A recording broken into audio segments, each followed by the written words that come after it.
and welcome to another episode of Man Talk Real Talk. Des and I today are really excited to introduce one of our very, very close friends. He's a solid guy. First of all, he's a man of God. He's an extremely talented musician, great guitarist. Awesome. He is an Apple expert.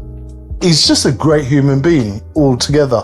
Without any more hesitation, please welcome Nate Thomas.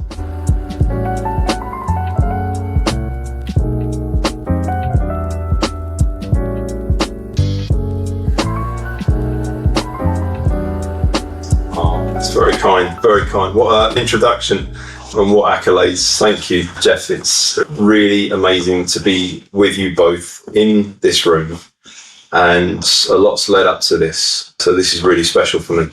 Yeah, it's special for us too. Yeah, absolutely. So as you mentioned, I'm a man of God. I'm a lover of Jesus. I'm a follower of Jesus, and I love him more and more.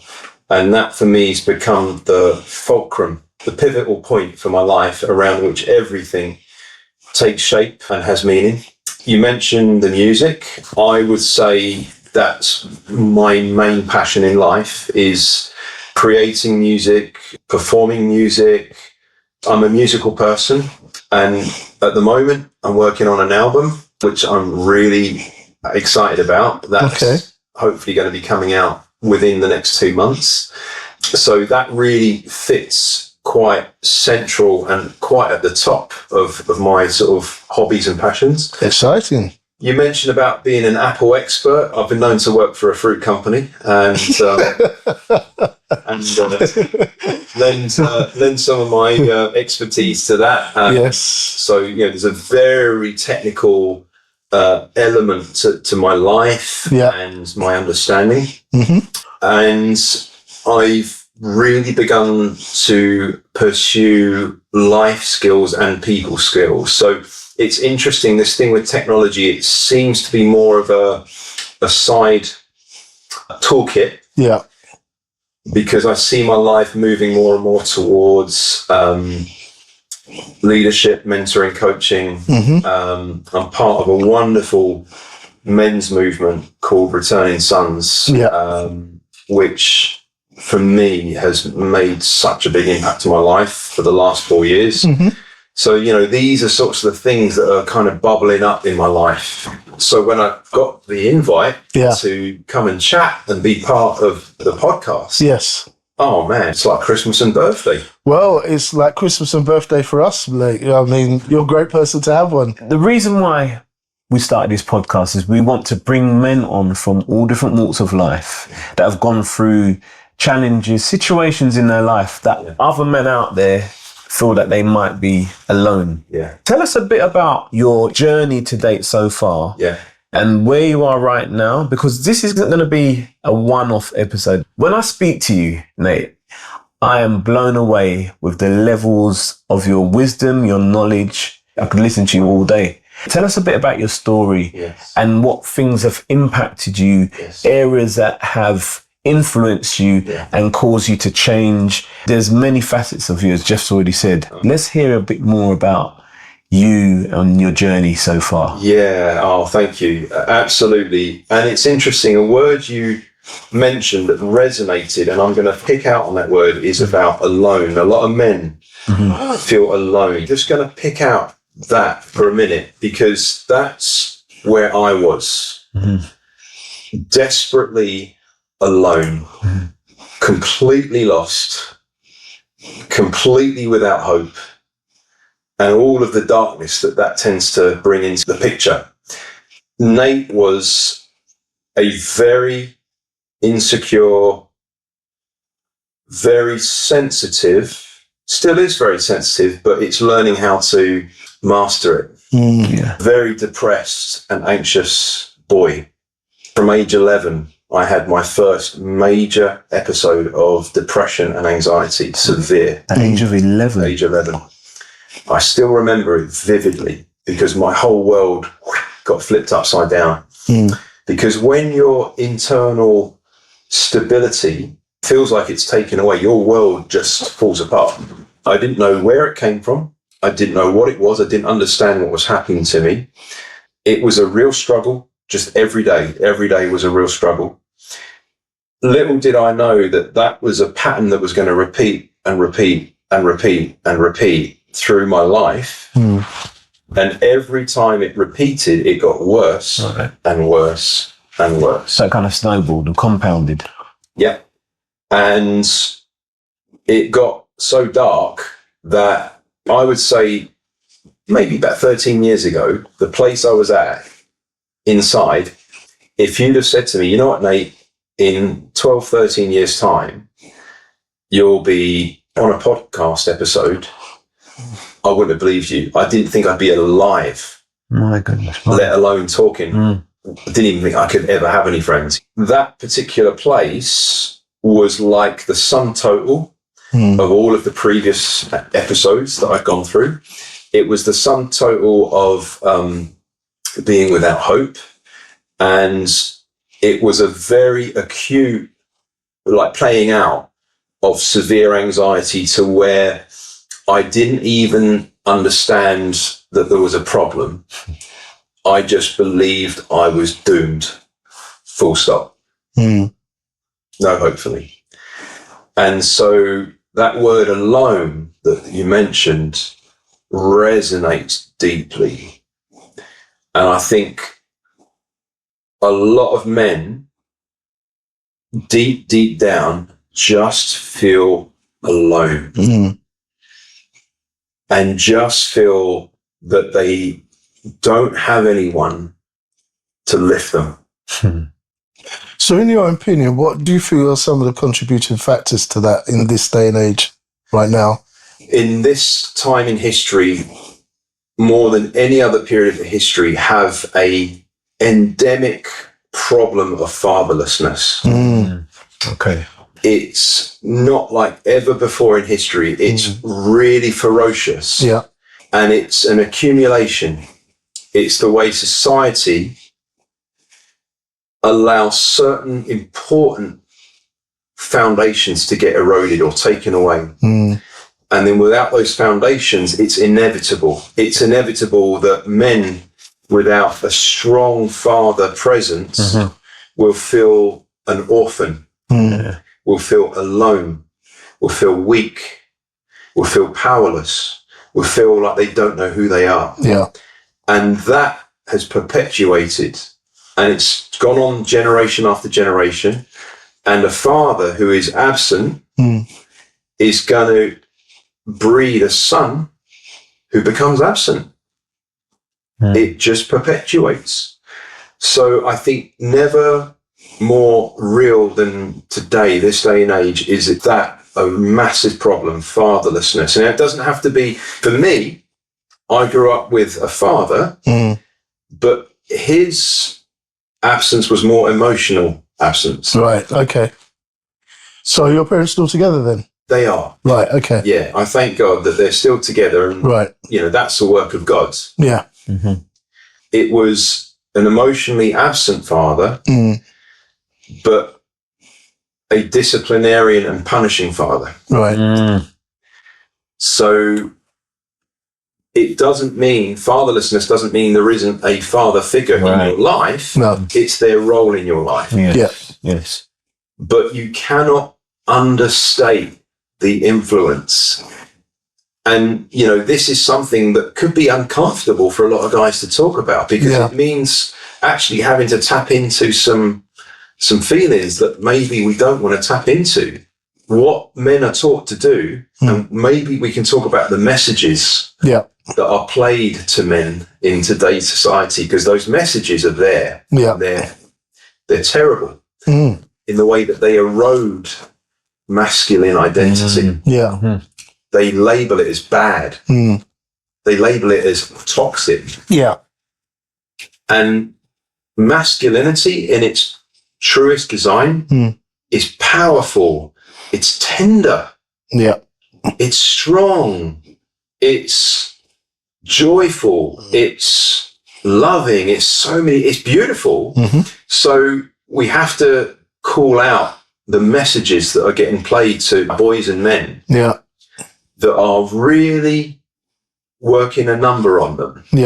And I believe being a Christian believer, that those messages are an assignment from the kingdom or the system of darkness. Yeah. You know, so I'll use terminology that's, you know, sort of is going to sound spiritual or philosophical, but that's how I am. Yeah. You know, that's the way I'm wired. But what I really want to do is try and signpost that even if someone listening says, well, I don't subscribe to that Judeo-Christian sort of belief system, that's fine. Mm-hmm.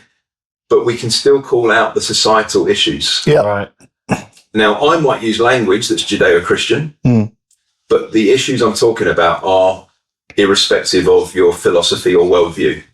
Never more than now are we seeing a ferocious distraction. Yeah. You know, we are only 20 centimeters away from an endless supply of distraction from that smartphone. Yeah, exactly. Absolutely. Now, that distraction is like being hooked up to a drip that's numbing you, that's anesthetizing you.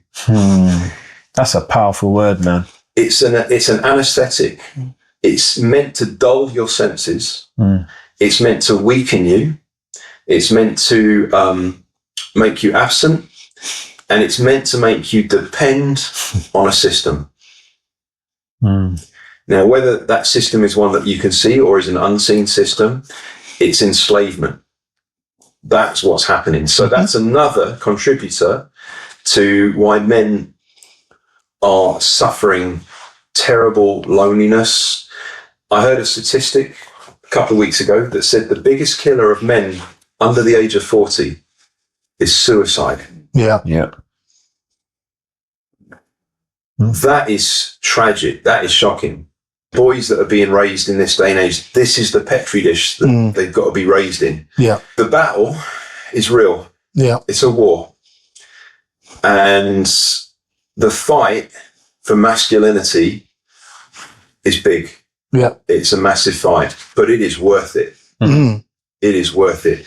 There is a beauty in masculinity that you do not get in femininity.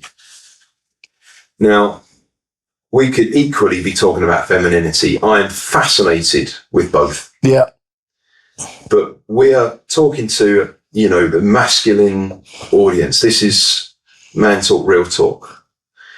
So that's why I'm sort of obviously focused on masculinity. Masculinity is worth it.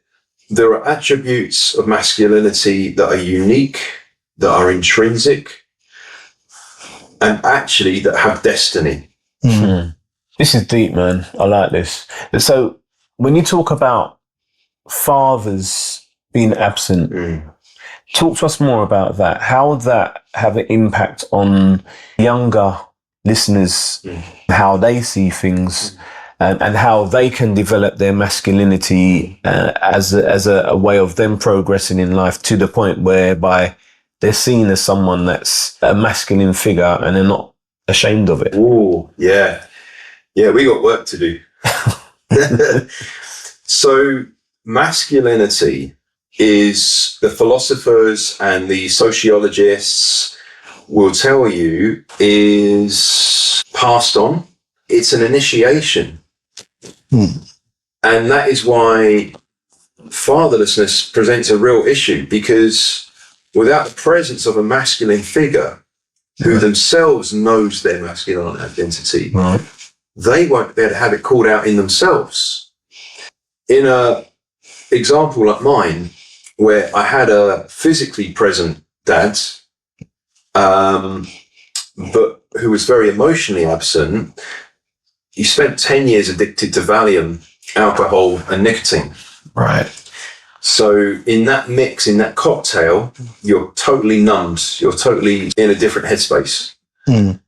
Tranquilizers are powerful because they can anesthetize you to emotion and they can dull you. Now, the period was 10 years that it was on Valium, but it started before I was born and then went up to about age 8.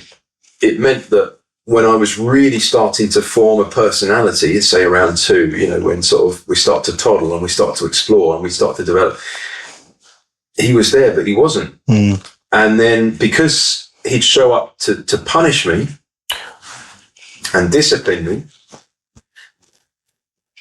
that's a very unbalanced scale. Yeah, distort. My masculine initiation was really about adhering to rules, rigid rules. Mm-hmm. And I internalized a system of discipline that went all the way through, right? I mean, even to this day, I'm still working it out, working it out of my system. Mm-hmm. That's how powerful it is. And what I see now is that rigid structure of discipline and standards, which I never met. So what I live with is a continual sense of shame. Right. Because if that's the bar, you can't ever reach it. That means you're a failure. Yeah. And after years of that emotional pattern, that starts to internalize it.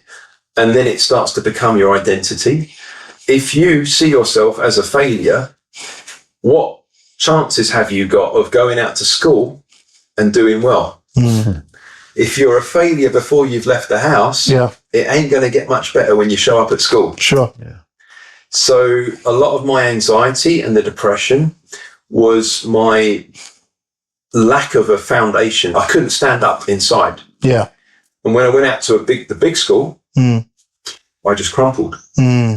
And my trigger around age 11 was moving to a big school. And all of a sudden there's 1,200 kids. Yeah. I don't know anyone. Yeah. Some of them are aggressive and I don't know who I am.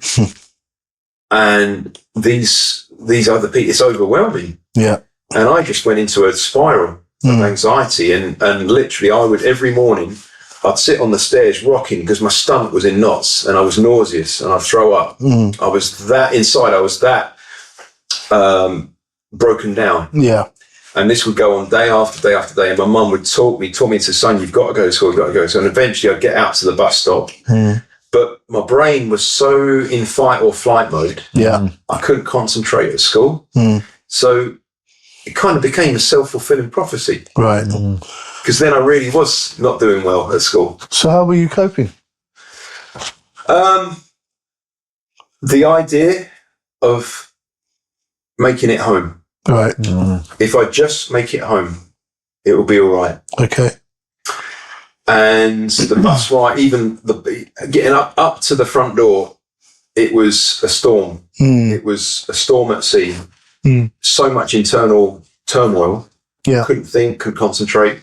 Getting in the house and shutting the door, I would get a bit of a sense of safety. Right. But then I would be really anxious until Dad came home. It's like until everyone was in the house, I didn't feel safe. So this first episode of anxiety and depression, that's what it looked like. Right.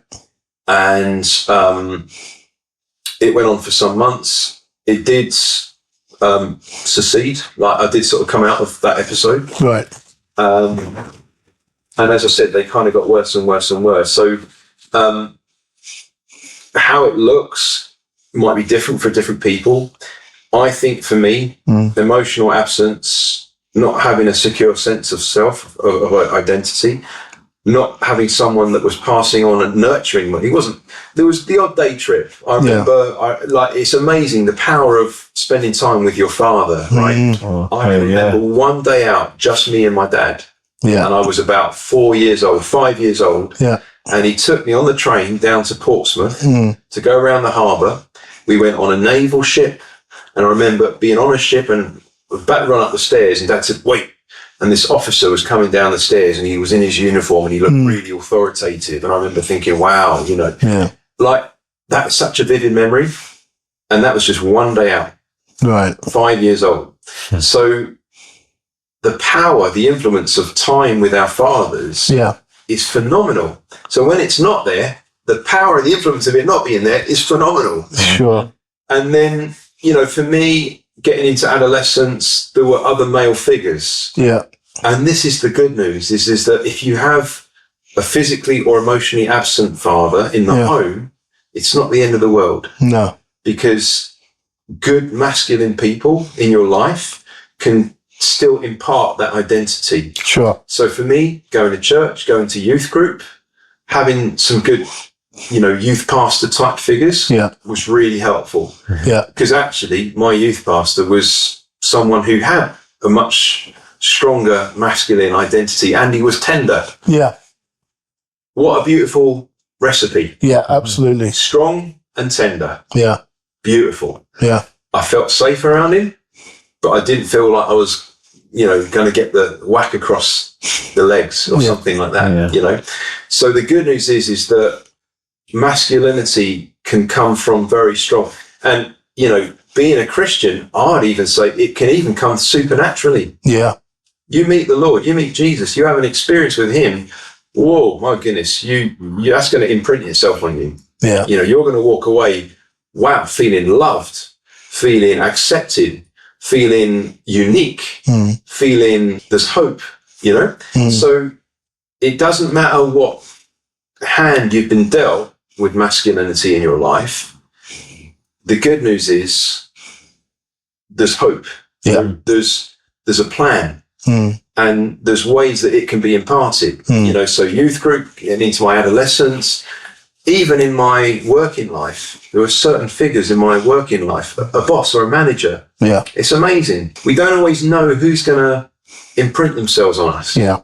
Often it's people, we must sense it, we must detect it. People have a strong identity. Yes. We naturally sort of get in their orbit, get around them because they're imprinting themselves. Yeah. So, it's good news if a lot of us don't come from that background, because there is hope, You said emotional detachment. Okay. Do you think that's a generational thing for men? Because we're probably around about the same age, right? Mm-hmm. I might be slightly older. Yeah. I love my dad. I remember similar situations to what you're talking about. And in fact, Jeff and I have discussed it many times before. My father was there. He done all the things that a man should do to raise his family. I mean, he went out, he worked hard, he built the house, he done everything, for the family. His love, you could feel his love. But the way he showed love was through work. That was his thing. I look at what you're saying about the emotional detachment. I can remember one time, and only one time, my father hugged me. And it was at a funeral. Wow. One of my 12-year-old friends passed. And that was the only time that I can remember him hugging me. Now, like I said, I love my dad. We have a great relationship. But it's that emotional detachment that you're talking about that's really kind of triggered something off. And it's made me realize that has an impact, an effect on a young man's life growing up. Yes. And it will affect you until you get to that point where you actually see what's happened. Because if we're not careful, we can end up being those same fathers with our own children. Now, I believe with my son and with my grandchildren, so I'm the reverse. I interact conversational skills with my father. We never had conversations. When you speak about that particular subject, it's incredible because I haven't looked at it that way before. They're present, but they're not really present. Present but not present. Absolutely, absolutely. And the example you've given, look again at how influential that hug was. I still remember it today. Look how powerful. And this is the thing, the God behind the system of darkness, the influence behind that is trying to erode masculinity because it knows how influential it is. It knows how eternal, it knows how much destiny gets released from that amount of emotional involvement from a father.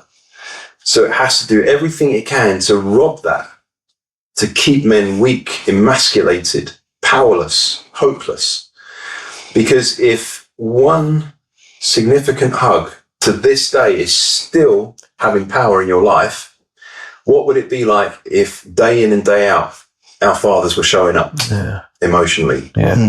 How would this world look if day in and day out, they knew who they were, they showed up, they were involved, they played with their kids, they led them, they took them out. One of the authors I'm very fond of, and there's a number of them, of authors that write to the masculine soul, masculine audience. There's a guy called John Eldridge, and he wrote a book just over 23 years ago, called Wild at Heart. And it's a beautiful book. Highly recommend it.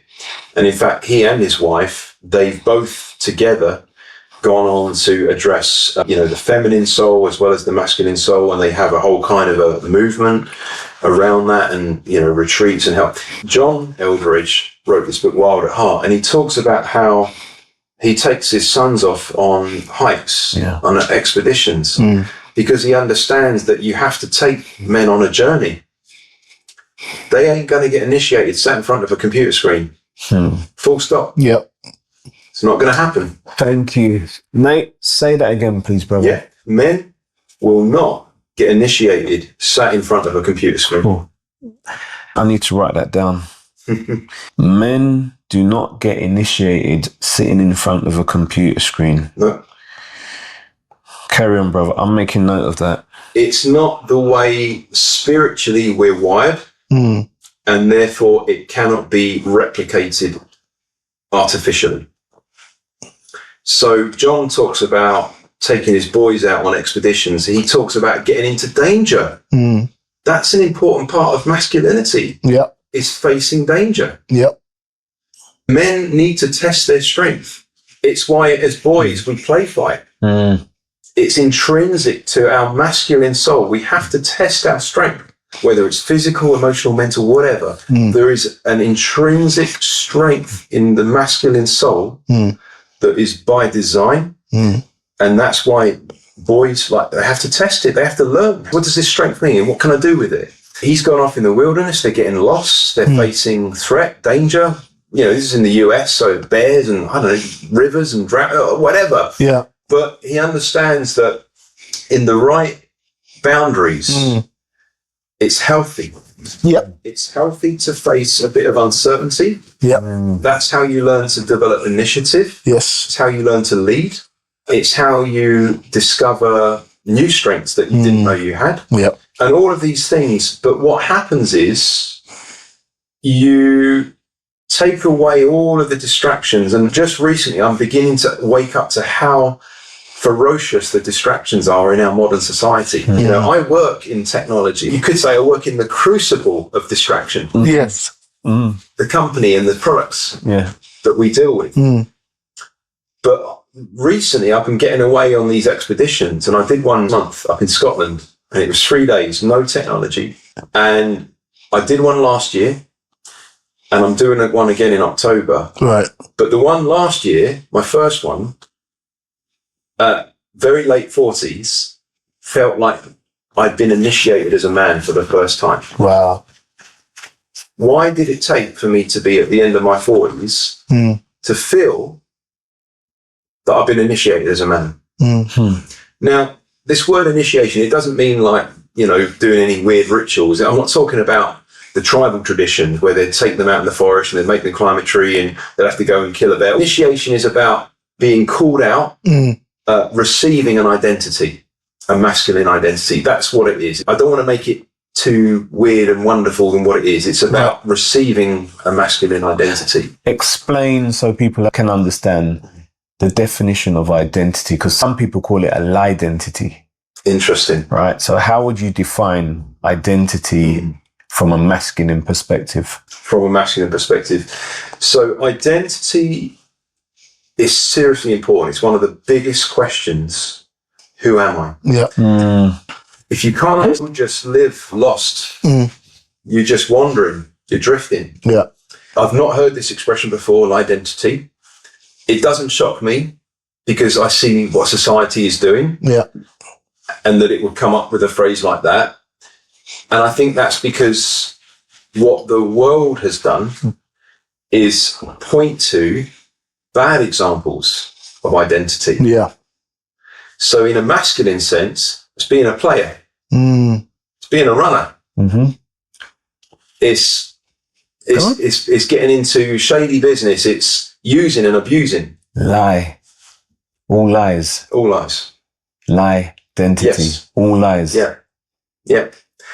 So I can understand why this phrase has come up. There is no shortage of examples of bad masculine identity. But there are incredible examples of good, strong identity. Yeah. So without receiving and knowing your masculine identity, you're drifting. Mm-hmm. And it's a bit like nature or in science.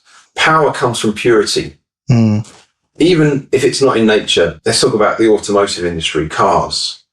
If you're putting fuel in that isn't a certain octane, it's not going to combust. You're just going to be sort of not moving.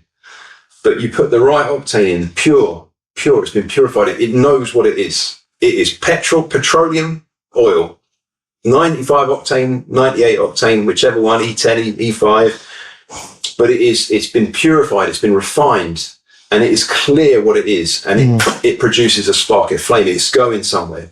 So without identity and it being pure and clear and strong, you're not going anywhere. You're drifting, you're wandering. And I actually think it's worse than that. You're actually doing harm. Yeah. You know, the world has got comfortable with this idea of, well, I'm not that or that. I'm sorry, you're either one thing or the other. Yeah. The world likes to play this game. Well, I abstain. No. That's a choice. You've chosen. So without a strong identity, well, I just not really, you're actually part of the problem. You're choosing to be part of the problem because we are born with uniqueness. We're born with purpose. We're born with destiny. There's an aspect to this cosmos only we can change. Yeah. How do you change it? How's your relationship with your dad now? It's good. It's been a journey.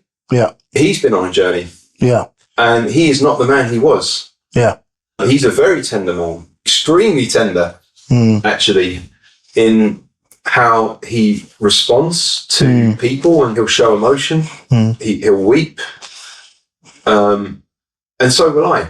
And in fact, I'm about to go to the States where my parents live. And I realized today there's going to be quite a few moments I'm going to be choked up because, you know, we've both come through our own journey. Sure.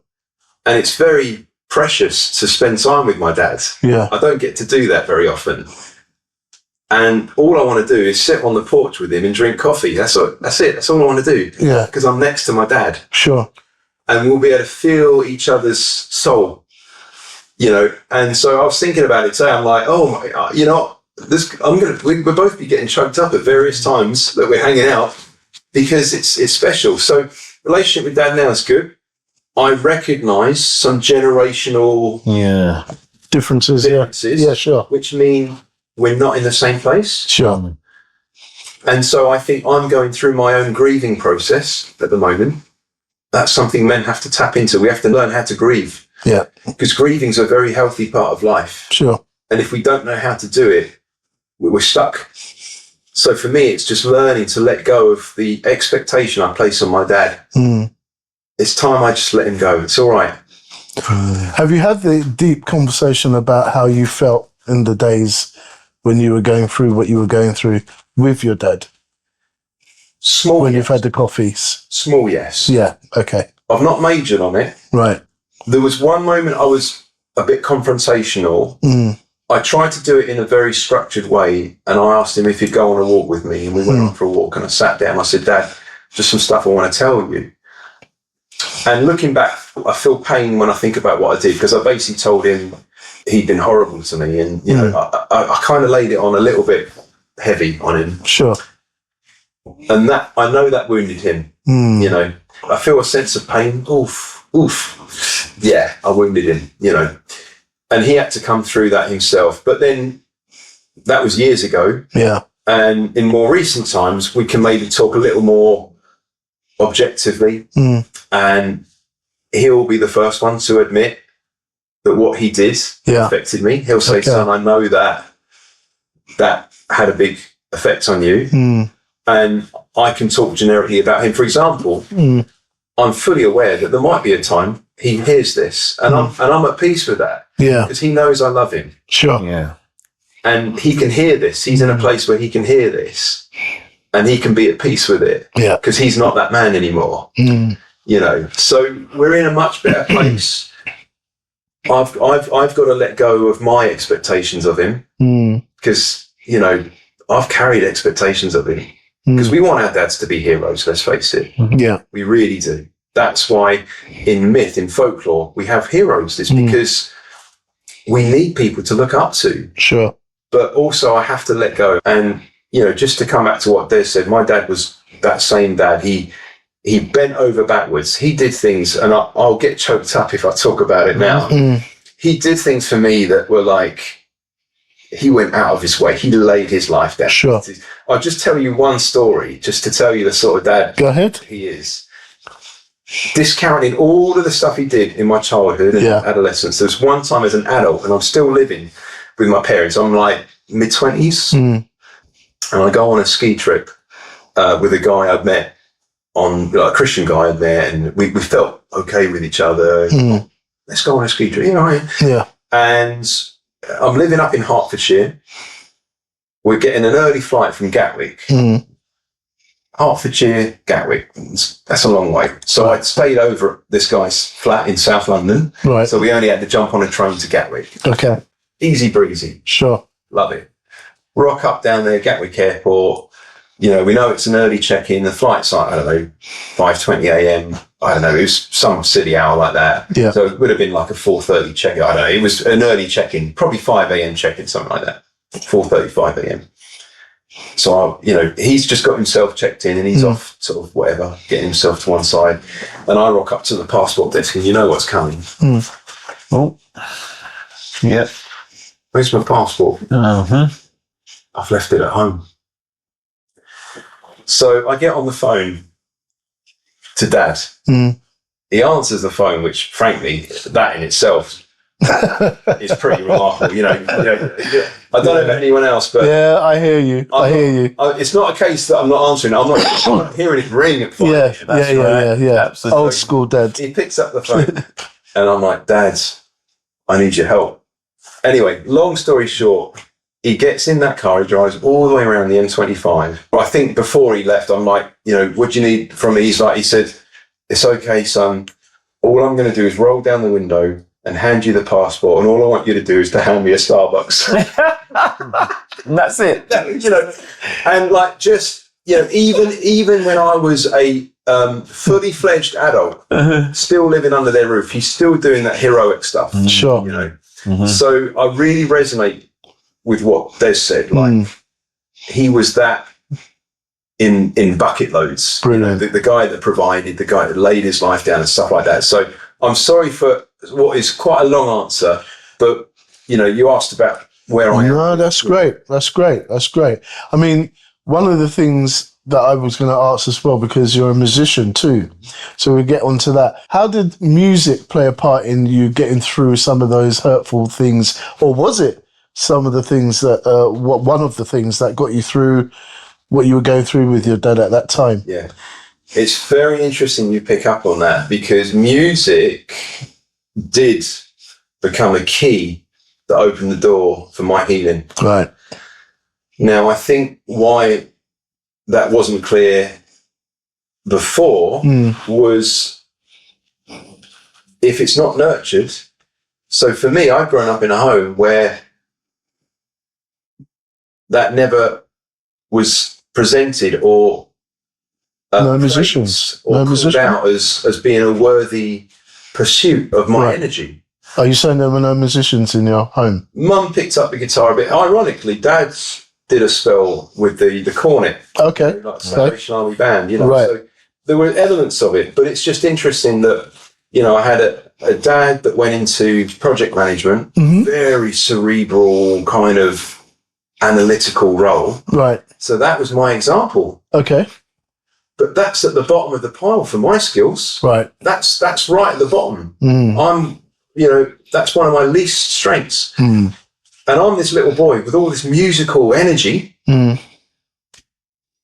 not recognised, Right. not nurtured. Yeah. So I didn't do GCSE music. Right. But I did spend every spare moment at home playing the electric guitar and jamming to my blues cassettes and playing guitar solos with Eric Clapton. And just, I mean, my soul, I was initiated through the bluesmen. So you're self-taught then, are you? Yes. Wow. John Lee Hooker initiated me. B.B. King initiated me. Okay. Eric Clapton initiated me. So you never had any musical lessons? No. Wow. And I say that, Yeah. but looking back, and it's only dawned on me now, that was happening between 14 and 17. These were the guys, they were initiating me. Wow. Now, that's it's good in the musical sense, but it's also sad because these are, in a lot of that tradition of music, they're not great examples of men. They're not great examples of men. No. But you had musical talent. And if anybody has heard Nate play will know the influences or why. I can hear the influences now when I hear you play. Because I remember when you played at a mutual friend of ours' wedding and you played whatever, Yeah. whenever. Who sang that again? Begins with a T. And it's escaping me. Yeah. I want to say Ted, but it's... No, it's not. Somebody out there knows. Yeah. But when I heard that, because I've heard you play before, but when you played that day, it was very emotional. You had the whole church quiet. I even had a tear in my eye, and it was Dez's wife that turned around and said, "Why are you crying?" And I thought, well, because this is amazing. When I hear the influence and hear you playing, I can hear the influence now you said, those guys. And to hear that you were self-taught is another amazing point to your story. So, You know, life is fascinating. It's so rich and colourful. And I look at my life and the role that music has played, it can't be overstated. But I look at how it was imprinting itself on me. So Dad got into a musician called John Denver. yeah. And he was this kind of folk country. The guy's melodies just go straight to your soul. Yeah. And he would play those records. And I was only about 4, 5, 6 years old. Yeah. They got into me. Yeah. And, you know, even now, some of my playing definitely has been influenced just from hearing those melodies that haunt you get into your soul, like Rocky Mountain High. Rocky Mountain High.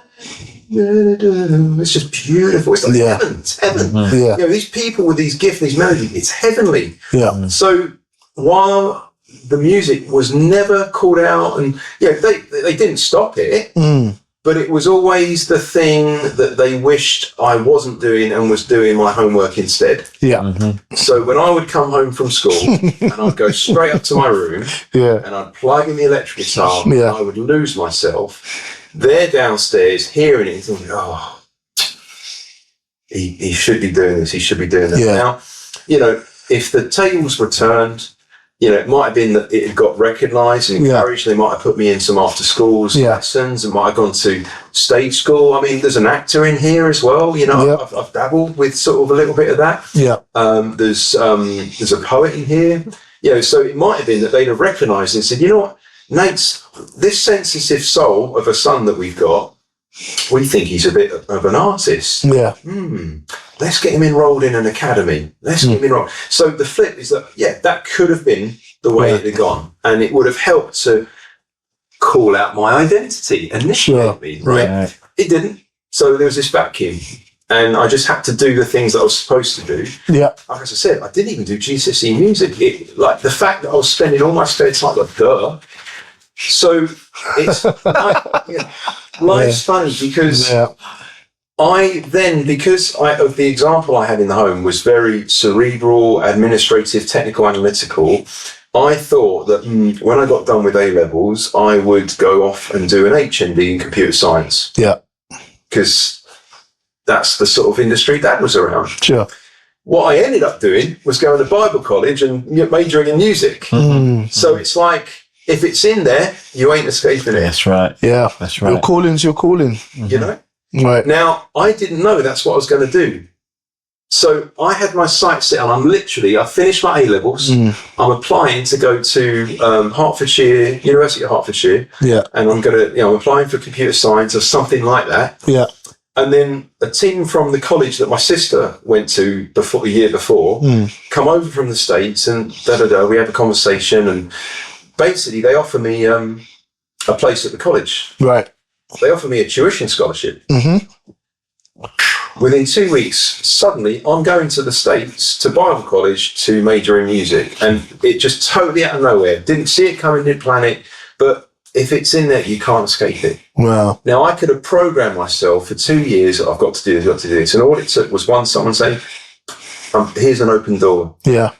And I leapt at it. Now, that brought its own challenges. I went into another major episode of depression, again, because I didn't realise at the time, but it was a conflict. Sure.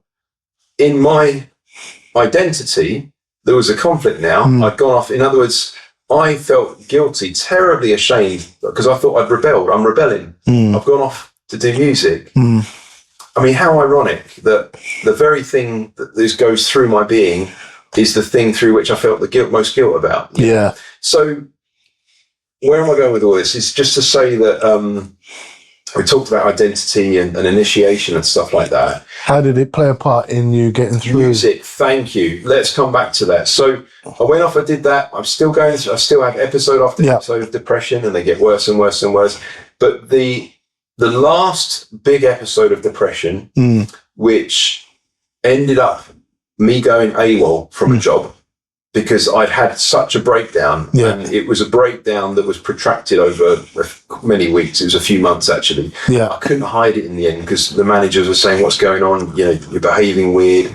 I couldn't function. I was having a breakdown, full mental and emotional breakdown. I was falling apart, but showing up at work. And it got so bad, and I felt so ashamed that they basically said, look, go to the doctor and get a sick note. I go to the doctor, get a sick note. I'm signed off for work for 2 weeks. Now I feel even more ashamed, because I feel like an imposter, a fake.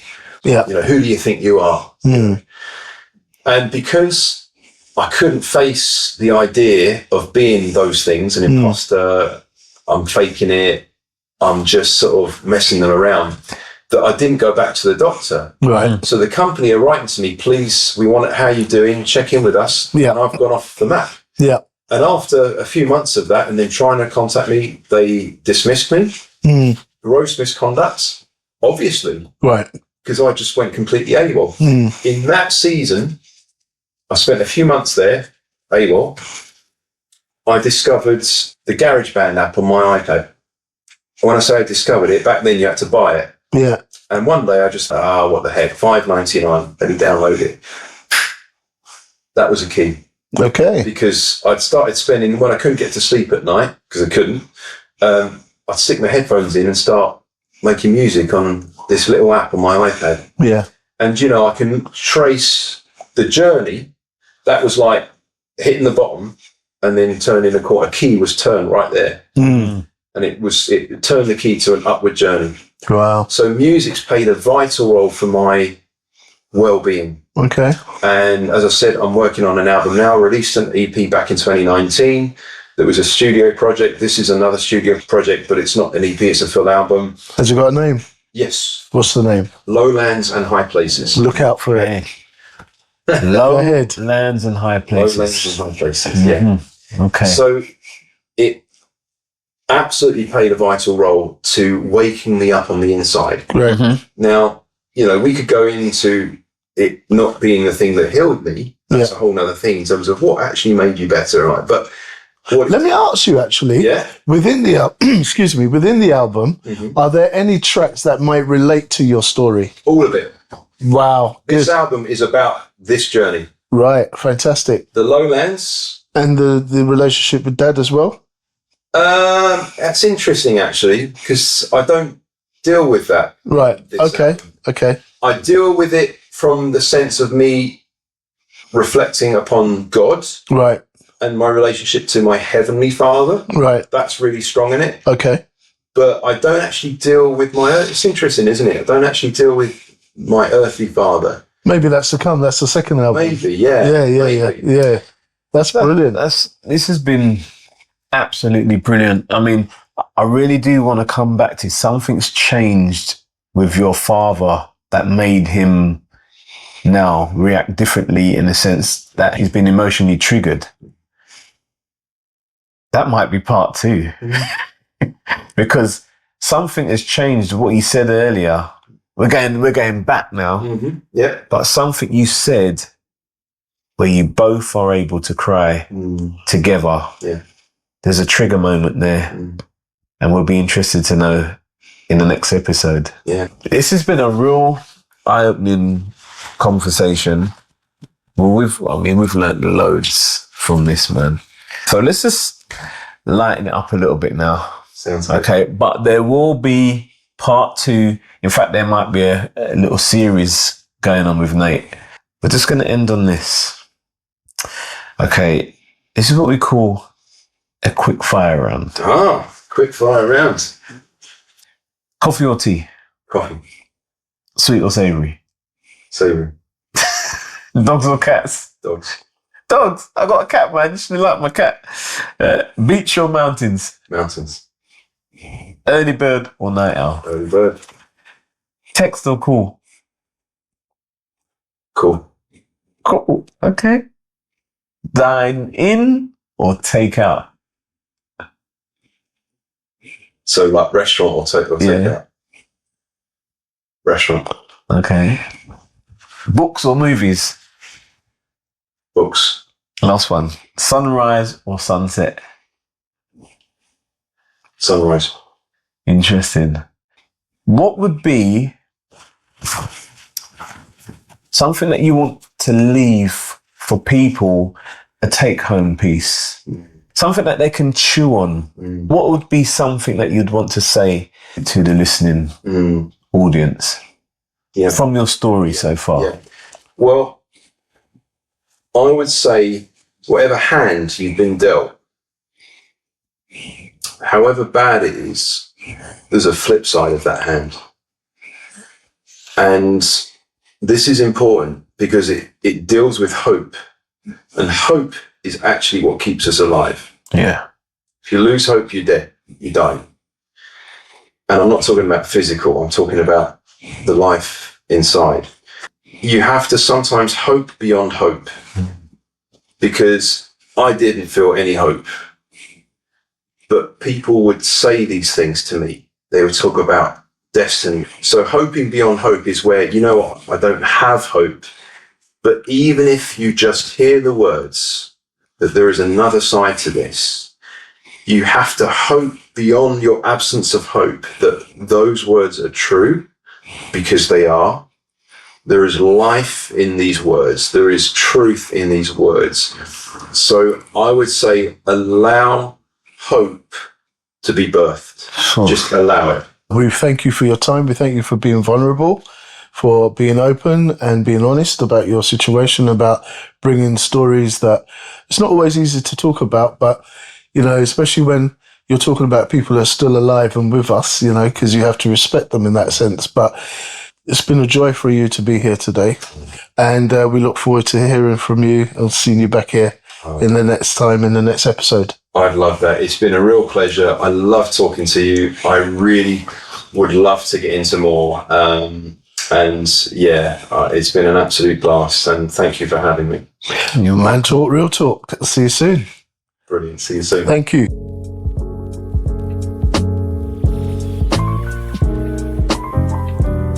If you want to contact us, the social media platforms, just go to Mastermind Academy UK Limited on LinkedIn, Instagram. You contact us on the www.mastermindacademy.co.uk and put your contact details on there and we'll contact you.